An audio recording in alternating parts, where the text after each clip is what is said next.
I live in a small town just outside Portland, Oregon. Quiet, mostly pine forest, and where people still leave their doors unlocked. I work as a mechanic and live alone in a tiny fixer-upper at the edge of town. I've always been into weird internet stuff.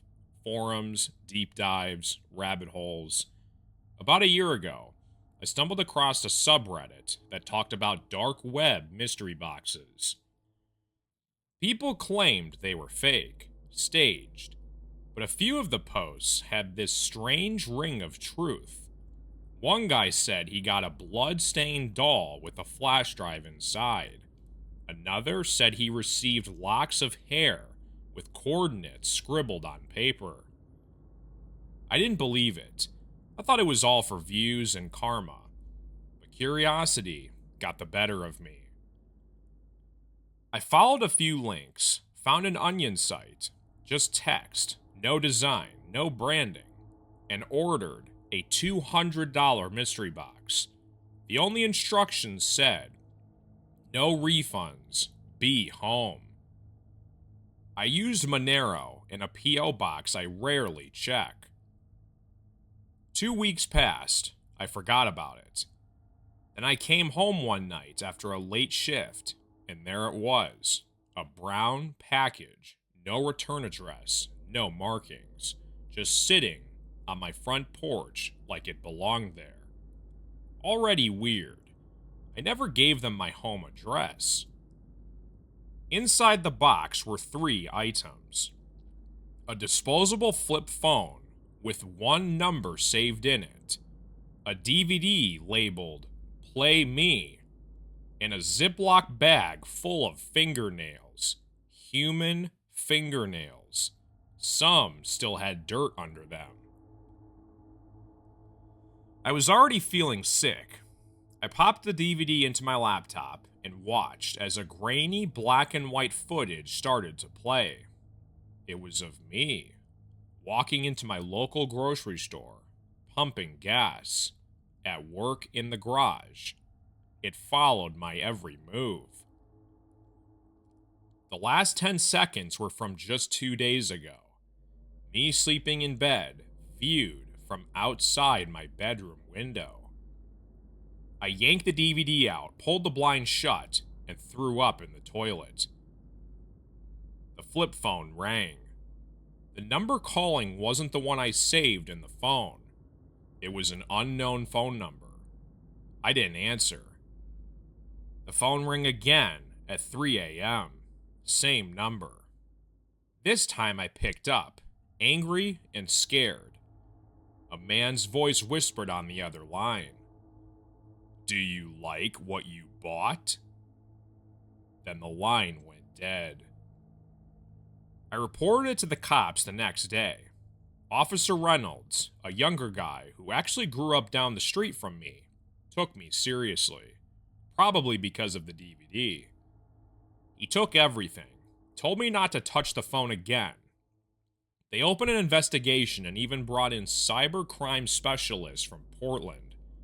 I stayed with my sister for a few days, just to feel safer. Then, 3 nights later, her Ring doorbell camera caught someone walking up to her driveway around 2 a.m., wearing a hoodie and holding a crowbar. The footage was grainy, but you could make out a patch on his jacket, something red, like a symbol or a logo. He never tried to break in. He just stood there, staring at the camera for 4 minutes straight, then walked off into the darkness. Turns out, I wasn't the only one who bought one of these boxes.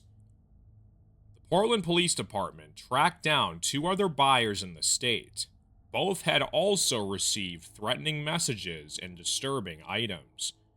One of them was found unconscious in his basement, malnourished, dehydrated, and chained to a wall.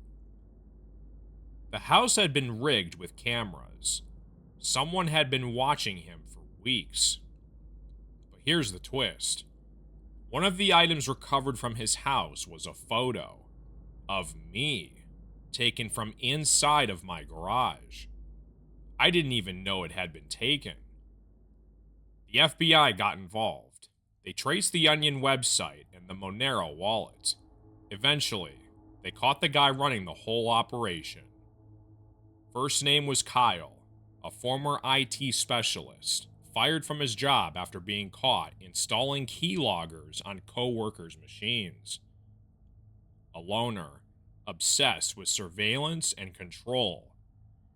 He had a bunker in the woods outside of town, lined with monitors, hard drives, photos, and live camera feeds of at least 6 different people's homes.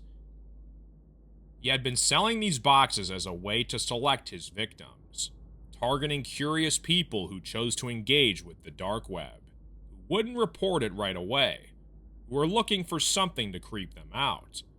It gave him time, access, and control. They found evidence of stalking, break-ins, abduction plans, even audio recordings of people sleeping. He's currently serving 4 life sentences in federal prison. No chance of parole. The bunker's been torn down. The case made national headlines, but most of the media never mentioned the part about the boxes. Too unbelievable. As for me, I moved on. Burned the mattress. Changed my name online. I don't browse any weird dark web forums anymore. I don't even go near the Tor browser. Every time I hear a phone ring, I flinch for a little. If you're ever tempted to order something off the dark web for fun, don't do it. Because sometimes, you're not buying a mystery box. You're volunteering to be watched.